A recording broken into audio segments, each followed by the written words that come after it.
Hello public, আজকে আমার destination হচ্ছে অমরসি। তো আমি দুপুর বাড়ি থেকে বেরিয়ে বাস ধরে নিই মেদিনীপুর যাওয়ার উদ্দেশ্যে। আর সেখান থেকে আমরা বাইকে করে যাব খেলতে অমরসির উদ্দেশ্যে। আফটার গোয়িং রাস্তা ইজ ফুল জ্যামিং। তারপরে আমরা ক্রসিং বিগ ব্যাম্বু ব্রিজ। রাতের বেলা ভুল ভয় পাইং। আর পৌঁছানোর সাথে সাথে আমাদের প্লেয়ারগুলো চোখে ড্রাগস নেওয়া শুরু করে দেয়। তারপরে আমি sitting with Medinipur big player, যার বডি সবসময় নিড খাবার দাবার।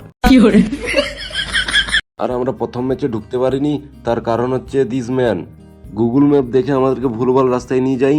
আর আমরা 10 কিলোমিটার রাস্তা এক্সট্রা ঘুরি। তারপর আমাদের সেকেন্ড রাউন্ডে খেলা শুরু হয়ে যায়। আর সুরজদা খুব সুন্দর ব্যাট করে। আর সেকেন্ড রাউন্ডের ম্যাচটা আমরা খুব অনায়াসেই জিতে যাই। আর তারপরে সেমিফাইনাল খেলাটা আমরা খুব বাজেভাবে হেরে যাই। আর সেখানে ভিডিও করার মতন কেউ ছিল না, তাই সেখানে ফুটেজটা দিতে পারিনি। আর তোমরা আমাকে কমেন্ট করে জানিও যে আমার ব্লগগুলো তোমাদের কেমন লাগে, কারণ আমি প্রতিদিন চেষ্টা করি নতুন নতুন কিছু করার।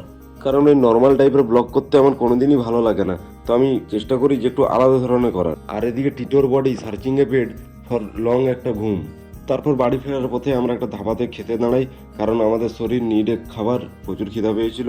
আর সুরজদের এতই ঘুম পাই যে সে রাস্তার ধারে একটা বেঞ্চিতে ঘুমিয়ে পড়ে। সত্যি কথা বলতে নাইট খেলতে গেলে প্রচুর কষ্ট করতে হয়। সবাই শুধু টাকাটা দেখে, কষ্টটা কেউই দেখে না। আজকের মতো এখানেই সমাপ্ত, দেখা হবে পরের দিন।